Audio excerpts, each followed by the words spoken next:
ഭിക്ഷ എടുത്താണ് ഞാൻ എൻ്റെ കുടുംബം നോക്കുന്നത്. എൻ്റെ 2 മക്കളെയും വളർത്തിയതങ്ങനെ. സ്വയമായിട്ട് ഞാനൊന്ന് എടുത്തു നോക്കിയതാണ്. ഞാൻ എടുത്തപ്പോൾ എനിക്ക് ആദ്യം തോന്നി ഭയങ്കര വെയിറ്റ് പോലെയൊക്കെ എനിക്ക് തോന്നി. പിന്നെ അന്നപ്പോഴത്തേക്ക് പിന്നെ അതങ്ങ് ഒരു ശീലമായി. ഞങ്ങൾ ഒത്തിരി പേര് കളിയാക്കാൻ തൊഴിലുറപ്പിന്റെ പണിക്കൊക്കെ പോകുമ്പോഴത്തേക്കൊക്കെ ഞങ്ങള് കേക്ക പെണ്ണുങ്ങൾ പറയും, നീ കളഞ്ഞിട്ട് ഇതിന്റെ കാര്യം നോക്ക്, നീ പോ. വേതാളം അങ്ങനെയൊക്കെയാണ് അച്ഛനെയും അമ്മേനെയും വിളിക്കുന്ന പേരുകള്. ആൾക്കാരത് കാഴ്ച വസ്തുവായിട്ട് നോക്കും ഞങ്ങളെ. ഒരു പ്രശ്നമല്ല, നമുക്കതൊന്നും ഒരു വിഷയമല്ല.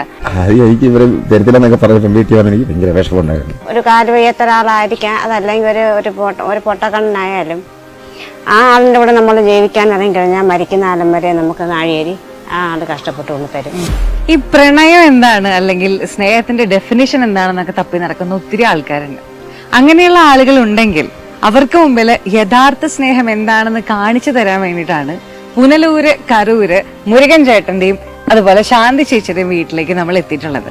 ചേട്ടാ, നിങ്ങളുടെ ആ ഒരു പ്രണയത്തിന്റെ കഥ, മുരുകൻ ചേട്ടനെ തോളിലേറ്റി പോകുന്ന ശാന്തി ചേച്ചിയുടെ ഒരുപാട് വീഡിയോസും കാര്യങ്ങളൊക്കെ ഒത്തിരി ആളുകൾ കണ്ടിട്ടുണ്ട്.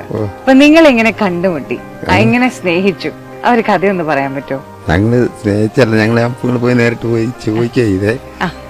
ശരിയല്ല, ഞങ്ങൾ അവിടുന്ന് ആദ്യം ഞങ്ങളുടെ അമ്മയുടെ ഒരു ഇതുകൊണ്ടാണ് ഞങ്ങള് ഒന്നിപ്പിച്ചത്. ഈ 3-3.5 വയസ്സിൽ എനിക്ക് പിള്ളവാദം വന്നുകൊണ്ട് നമുക്ക് മടുപ്പൊക്കെ ആയിരുന്നു. നമ്മുടെ ശാന്തി നമുക്ക് കിട്ടുമെന്ന് നമുക്ക് അറിയത്തില്ലായിരുന്നു.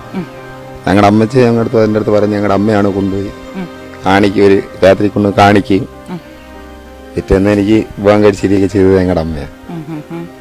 അന്ന് വരെ ഞങ്ങളുടെ അമ്മച്ചിയാണ് എൻ്റെ കാര്യങ്ങൾ കംപ്ലീറ്റ് ആയി ചോദിച്ചുകൊണ്ടിരിക്കുന്നത്. അവരെടുത്തോണ്ട് പോവുകയും വരിയെല്ലാം ചെയ്തുകൊണ്ടാണ് നമ്മുടെ ജീവിതം മുമ്പോട്ട് കഴിഞ്ഞുകൊണ്ട് കൊണ്ടുവരുന്നത്. അയാൾ വന്നതിന് ശേഷം എനിക്ക് അതിലോട്ട് ഞങ്ങൾ തമ്മിലൊരു വഴക്കോ കാര്യങ്ങളോ ഇങ്ങനൊന്നും ഉണ്ടായിട്ടില്ല. ഞങ്ങളെ കൂട്ടി ഇങ്ങോട്ട് വന്നാലും പറഞ്ഞു ഞങ്ങൾ അപ്പോഴേ കളയും. ഞങ്ങളെല്ലാം ഒരു കുട്ടി കിളിയെ പോലെ ഇറങ്ങി, അപ്പോഴേ വരും. നമ്മള് ഇറങ്ങിപ്പോവും. അവര് തന്നെ വന്ന് എൻ്റെ അടുത്ത് വന്നിരിക്കും, എടുത്ത് എന്നെ എടുത്തോണ്ട് ഇറങ്ങിപ്പോവും. അങ്ങനെ ഞങ്ങളുടെ ജീവിതങ്ങൾ കഴിഞ്ഞു പോകുന്നു. എവിടെ പോയാലും ഞങ്ങൾ രണ്ടുപേരും ഉണ്ട്.